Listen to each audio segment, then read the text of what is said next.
So it's the last weekend before Thanksgiving, and I am here to make pie crust.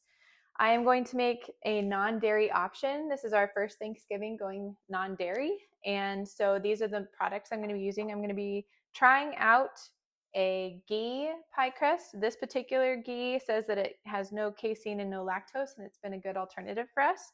And then this is also a cashew milk, coconut oil, butter alternative.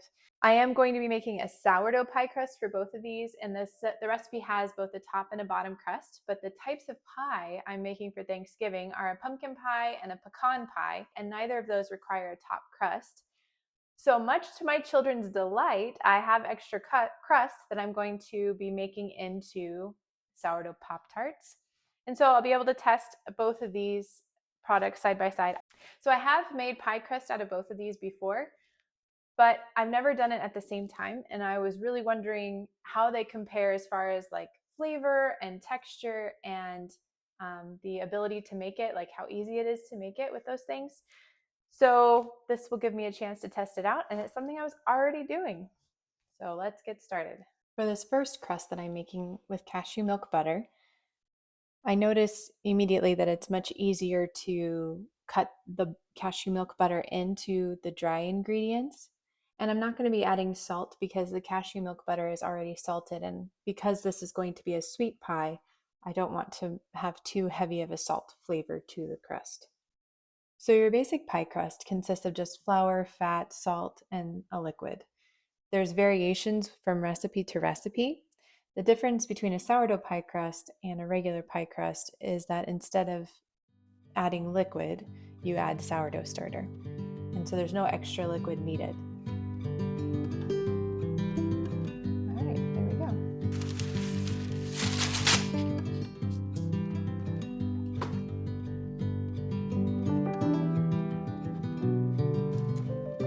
The second crust is the ghee crust, and I chose this ghee because, like I said earlier, we have sensitivities to lactose and casein, and I'm not sure if you can truly call ghee a non-dairy product if it's made with milk.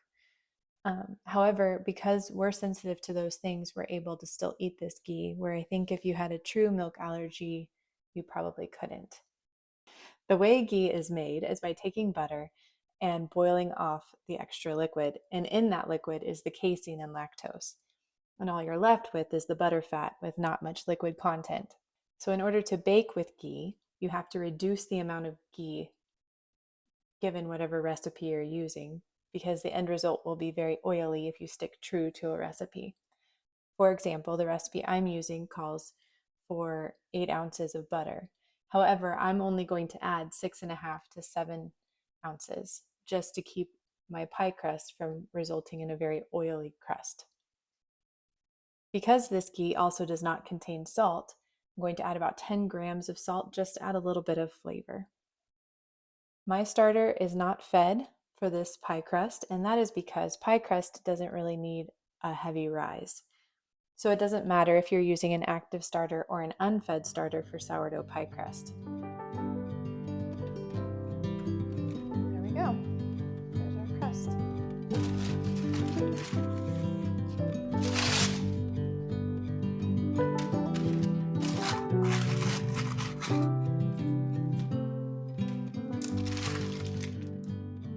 The next morning, as I'm rolling out the dough, the cashew milk butter dough is much easier to roll out. It's softer and more smooth, rolls out nicely. The ghee, because it was cold, is much more difficult to roll out.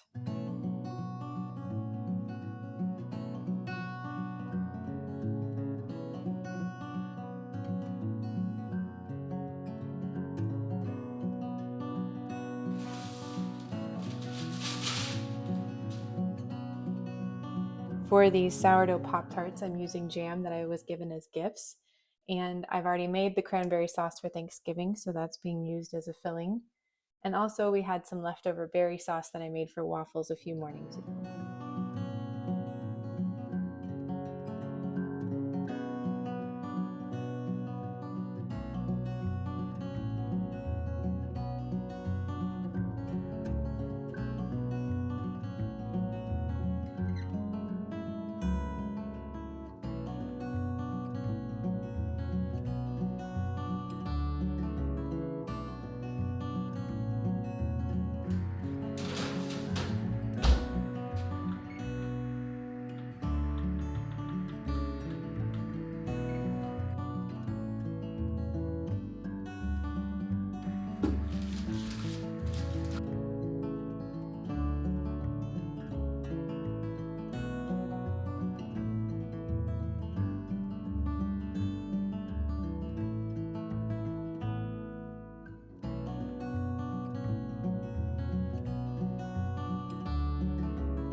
And nothing is ever wasted for this pie crust, using all the bits because the kids don't care what the Pop-Tarts look like.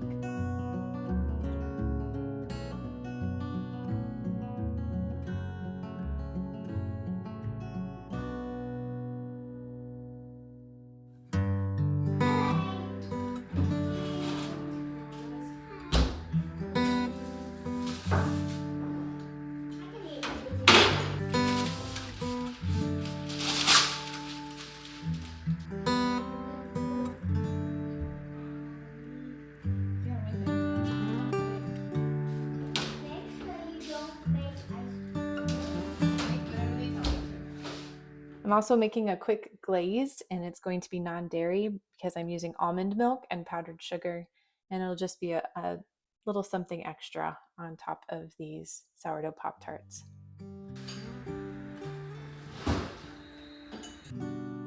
So what I noticed right off the bat is the cashew milk butter sourdough Pop-Tarts have more of a smooth appearance. But I noticed also that the Ghee Pop-Tarts have more of a dimpled appearance, and when you split them open, they have a flakier look on the inside. And you can see here the lamination on the Ghee sourdough Pop-Tarts, which would be a more traditional expectation of a pie crust made with butter. Cashew milk butter pie crust pros that I see: it's much softer product to work with, it's easier to roll out. When you bite into it, it does still have that same flaky texture. It bakes nicely, but it has a really simple flavor. The Ghee pros are that it has a more traditional, buttery, flaky texture to it, and you get the lamination and the appearance of a traditional buttered pie crust. Which one do you like better? My kids and their friends were 50-50 on which crust they preferred. My husband definitely preferred the cashew milk butter, but I personally preferred the Ghee, so I would say either is a great option for your pie crust. Well, that one's hot. That one's not. So that one's better. Only because it's hot? I think so. They're both good.